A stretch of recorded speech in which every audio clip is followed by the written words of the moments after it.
les chaînes, il est des odyssées qui demeurent muettes.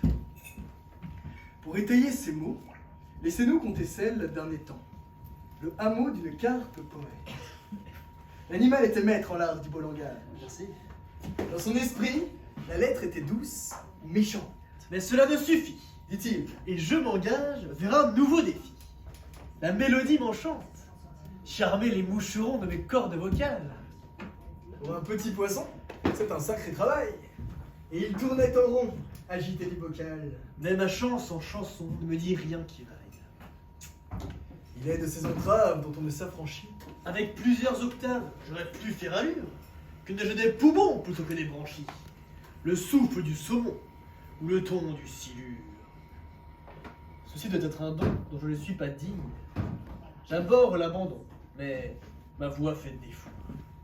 Aussitôt cette phrase, il ouït le chant d'un cygne, clamant avec emphase. Vous ne chantez pas faux, mais vous manquez de coffre. Pour régler ce problème, souffrez que je vous offre de chant quelques leçons. Il en a peur, il paraît. Alors, carpe diem, la carpe du marais mordit à l'hameçon. Passèrent les semaines. Professeur palmipède, passionné, se surmène. Et l'élève évolue. Les progrès, consolant le poisson, se succèdent. Et sa voix de merlan devint voix de merlu. Jusqu'à ce qu'un matin, le maestro murmure. Fais face à ton destin, je pars.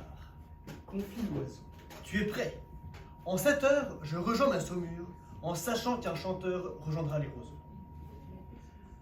De déchirants adieux. Patati, patata.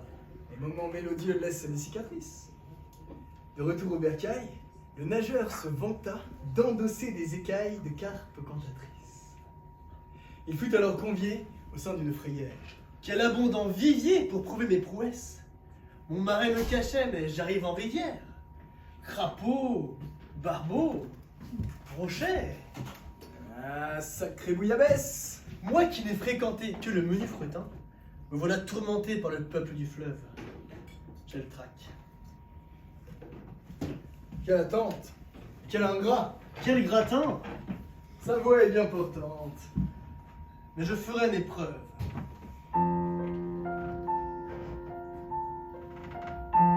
Et le poisson s'élance, le son prend son envol, la salle fait silence, et la parole envoie.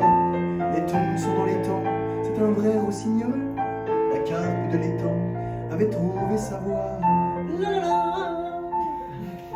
En vivant sa passion, elle vivait son rêve, et la consécration de poisson chansonnier.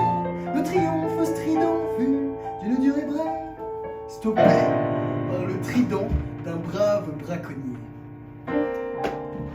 C'est un bouc émissaire, un mélomane, qui ne vit du concert que de banales bulles.